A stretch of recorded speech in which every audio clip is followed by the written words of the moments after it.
आज के वीडियो में आप लोगों का बहुत बहुत स्वागत है। और अभी अबू आवास का पैसा जो आचार संहिता में मिल रहा है, और अगर आपका दूसरी किस्त, तीसरी किस्त अबू आवास की और चौथी किस्त की जो रुका हुआ है किस्त, वो लेने के लिए आपको क्या क्या करना होगा, किस काम को कैसे करेंगे, अबू आवास का रुका हुआ पैसा लाभुक को मिल जाएगा। तो उस पूरा प्रोसेस को जानते हैं आज के इस वीडियो में।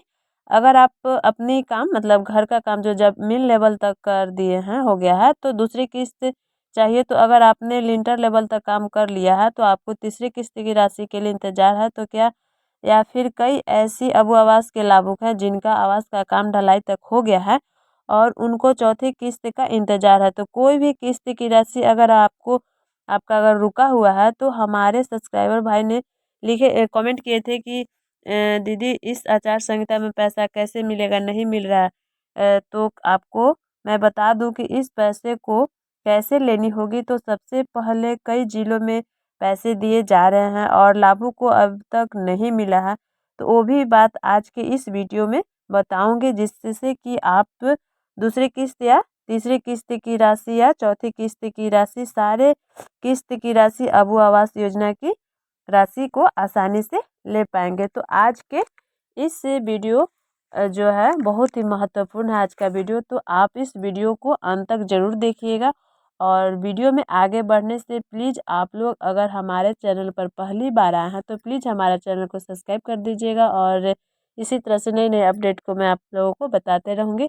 तो अभी जो अबू आवास के लाभुक हैं, तो उनका किस्त अभी बकाया है। पिछले साल यानी 2023 और 2024 में 2 लाख का टारगेट आया था, और उसके बाद जो है 2024 में टारगेट आया यानी कि 4.5 लाख, यानी जो कि अबू आवास का टोटल टारगेट हो गया 6.5 लाख। ठीक है, तो उसको काम किया जा रहा है, जो कि इसी में सभी लाभुक का जिनकी दूसरी किस्त और तीसरी किस्त या फिर चौथी किस्त के पैसा रुका हुआ है वो भी मिल जाएगा, जो आगे देखिएगा। ठीक है, और आप इस अपडेट को स्क्रीन पर देख पा रहे होंगे कि अबू आवास के अंतर्गत जो पिछले वर्ष का टारगेट निर्धारित किया गया था वो था 20 लाख, लेकिन इस साल इसे बढ़ाकर 25 लाख कर दिया गया है। आवास को तो जिनको भी राशि बकाया है किस्त जो रुका हुआ है पैसा, वो भी मिल जाएगा, और ये राशि लाभुक के बैंक खाते में।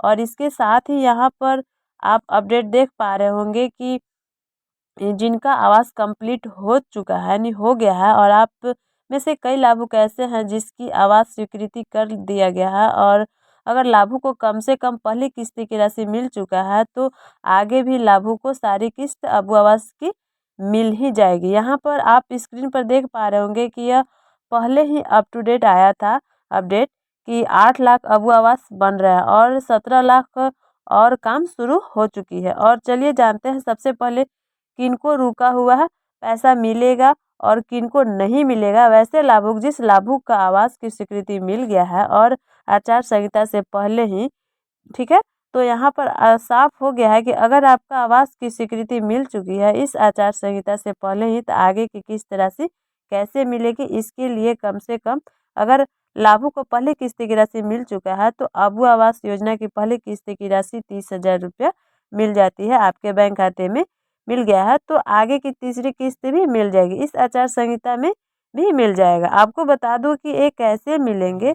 ठीक है, तो अगर आचार संहिता से पहले लाभुक को पहली किस्त की राशि मिल गई है तो आपको उस बात के पैसे को घर का काम करने में जमीन लेवल तक करना होगा, फिर जियो टैग भी करवाना होगा, करके रख लेना होगा, जिससे कि आपको ग्राम पंचायत यानी ग्रामीण पंचायत या ग्राम पंचायत के पंचायत सचिव या मुखिया से कांटेक्ट करके अपने आवास के काम को दिखाना होगा, जिससे आपके घर स्वयं सेवक या पंचायत सचिव आकर फोटो खींच के जियो टैग का प्रोसेस हो जाएगा। और ये प्रोसेस हो जाने के बाद दूसरी किस्त की राशि बैंक खाते में ट्रांसफर कर दी जाएगी इस आचार संहिता में ही। इसलिए आपको दूसरी किस्त या तीसरी किस्त हो या चौथी किस्त, सभी किस्त मिल जाएंगे इस आचार संहिता में ही। ठीक है, तो आपके मन में काफ़ी सवाल होंगे कि आचार संहिता लग गया है और मेरा घर अभी तक कंप्लीट नहीं हुआ है और होगा कि नहीं होगा। तो इस आचार संहिता के लिए एक नियम लागू हुआ है, नियम होता है। ठीक है, तो मैं इसके बारे में बता देते हैं, जिससे कि आपको और क्लियर हो जाएगा कि आचार संहिता के नियम क्या कहता है। ठीक है, अगर कोई योजना का शुरुआत पहले हो चुका है और कम से कम पहले किस्त की राशि मिल चुकी है, तो वैसे स्थिति में आचार संहिता के बीच में लाभुक को आगे की किस्त राशि दिया जाएगा। ठीक है, इसमें कोई पाबंदी नहीं है। जैसे कि एक उदाहरण लेते हैं, मैया सम्मान योजना की राशि पहले भी मिला है और इस आचार संहिता में भी मिल रहा है, जिससे मैया सम्मान योजना की तीसरी किस्त की राशि भी आ चुकी है और इस आचार संहिता में छठ पूजा जो आने वाली है और चौथी किस्त भी आ जाएगी। तो इससे साफ साफ क्लियर हो गया कि लाभुक को योजना की शुरुआत हो जाती है और इससे किस्त मिल जाती है तो आगे भी मिलते रहेंगे। ठीक है, तो यही सेम प्रोसेस अबू आवास में भी होती है और पहले किस्त लेने के बाद आप अपना आवास का काम शुरू कीजिए, आपको सभी किस्त मिल जाएगी। और एक ज़रूरी बात यह है कि अगर अभी तक आपने जाति प्रमाण पत्र नहीं दिए हैं पंचायत सचिव को, तो आप जल्दी से जमा कर दें। यदि आप ओबीसी हो या एसटी एससी के अंतर्गत आते हैं तो आप अपना जाति प्रमाण पत्र अगर नहीं बना हुआ है तो आप अपने पंचायत भवन में जाकर वहाँ पर एक फॉर्मेट बना हुआ होता है, पहले से ही अबू आवास के अंदर ही एक मतलब दिन जैसे एक दिन में ही जाति प्रमाण पत्र बन जाता है और बड़ी ही आसानी से उसके बाद आप वहीं पर जमा करा दीजिए। और ये दोनों प्रोसेस आप कर लेते हैं तो दूसरी किस्त की राशि बड़ी आसानी से लाभुक को मिल जाएगी।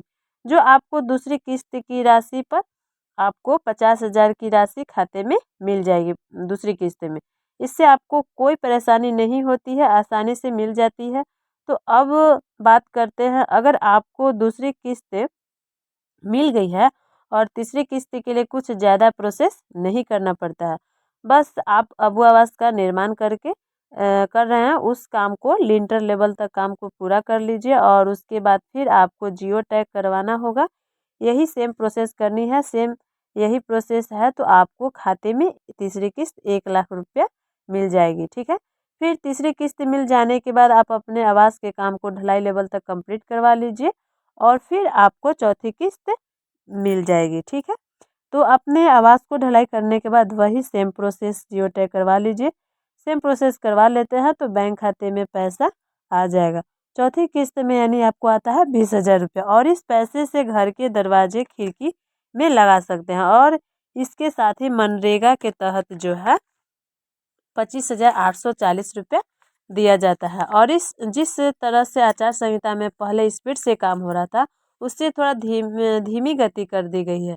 ठीक है, मतलब उसको थोड़ा सा और काम होगा क्योंकि अधिक अधिकारी लोग जो है चुनाव को लेकर व्यस्त हैं, इसलिए पेमेंट में थोड़ा लेट हो सकता है लेकिन मिलेगा ज़रूर पैसा। ठीक है, अगर वही कभी कभी फंड में पैसा नहीं रहने की वजह से भी पेमेंट थोड़ा सा धीमी गति से हो जाती है, लेकिन पैसा आपको इस योजना का मिलेगा ही मिलेगा। अगर आप लोग हमारे चैनल पर पहली बार आए हैं तो प्लीज़ आप लोग हमारे चैनल को सब्सक्राइब कर दीजिएगा और वीडियो को शुरू से अंत तक देखने के बहुत बहुत धन्यवाद। और प्रोसेस उम्मीद है कि आप लोग को समझ में आ गया होगा और अगले वीडियो में